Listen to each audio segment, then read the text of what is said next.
Evening all, Kieran here, back with another video. This time previewing the weekend's racing at Kempton, where we have what's known as the Ladbrokes Trophy, otherwise the Racing Post Trophy Chase, the standout race of the day. But obviously we also have the Pendle, the Adonis and the Dovecut as well for the novices. So we preview that. First, though, I will put out there that sending all the condolences to Mikey O'Sullivan's family and friends. Obviously, tragically, the young jockey lost his life over the weekend, just gone. Big shame for racing, but obviously all the racing people have got together and has given him a good send-off, a really good send-off. He's obviously touched everybody. A lot of people, this has what's happened to him, especially a lot of people in the racing game. And all I can say is just add in that I send my condolences to his family and close friends. And hopefully Mikey will be remembered, especially at the upcoming Cheltenham Festival, where obviously he won the Supreme Novice on Marine Nationale. But moving on to the preview, firstly we'll start with the 150, which is the Pendle Novices Chase, over 2.5 miles. Obviously I did a podcast last night where we discussed all these 4 races as well, but I thought I'd do my own also. Since then, Jinko Blue hasn't been declared by Nicky Henderson, and he's obviously left Lalamba and Palladium out of the next race as well, the Adonis. So this makes this race a bit more wide open. Like last night, I said it was very much up in the air what was going to run here. Essentially had a chance. I've come down this actually. The last night I came down, it was very sticky. I'd probably swing at Rubo, but now Rubo's 15-8 favourite. I won't be touching him at 15-8. I think he is vulnerable. Potentially the 3 runs in the last 7 weeks, potentially could be vulnerable. And the one I came down on is Boomborn at 8-1. Will come here fresh after last running behind the Jukebox Man over at Newbury, where he finished 5th.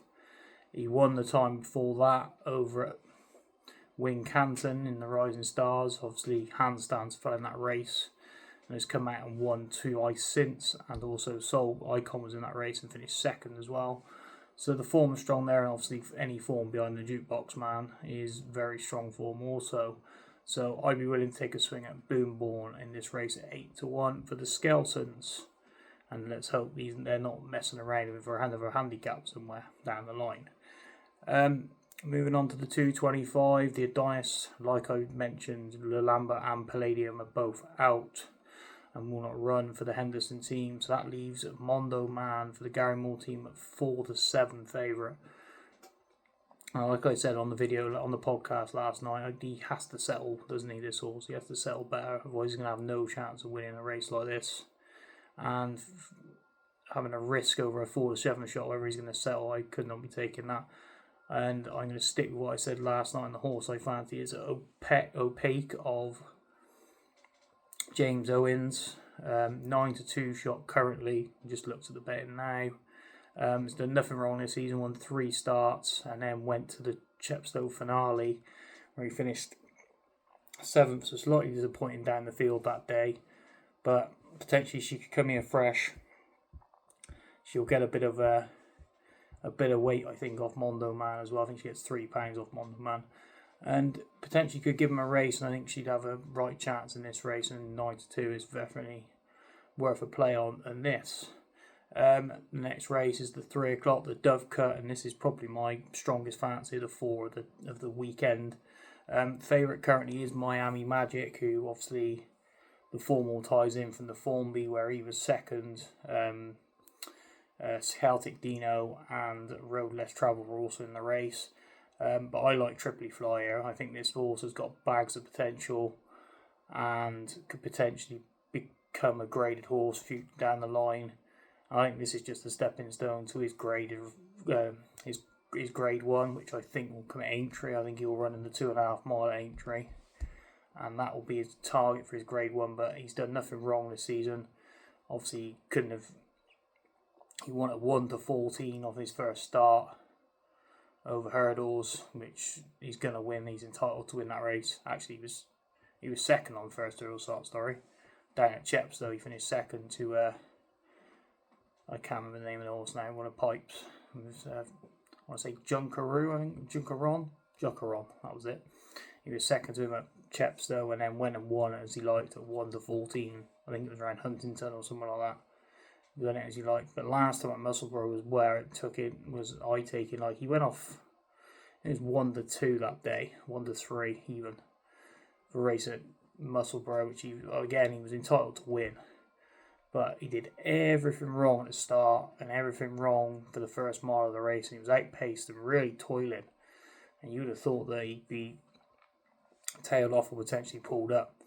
But then turning in, he suddenly picked up the bridle again and went away like a very decent horse. Coming over the last, he's well clear. And won him very impressively in the end. Now, if you'd only watched the race from when they turned in, you would have thought that, he won this easy, nice and easy peasy. But a lot went wrong at the start of that race, and he can't afford to do that in this race on Saturday. And I think he would have learnt from that. And hopefully he is a decent proposition for the weekend, and he certainly will be my best bet of the weekend, that for sure. Currently priced at 100-30, Triply Flyer, he'll be for me in the Dovecut. And then the fourth race and final race I'm going to touch on is the Ladbrokes Trophy. Sorry, not the Racing Post Trophy. Where currently we have Highlands in here at 7-2 favourite. Just sickening, because I know I wasn't the only one who found this lad for the Ultima. I thought he was well handicapped to win it, especially off the back of his run behind the Jukebox Man. But obviously that race is worse. This is obviously a decent pot, so they're coming here. Same with Lowry's Bar, he comes here as well, potentially to run here rather than in the Ultima.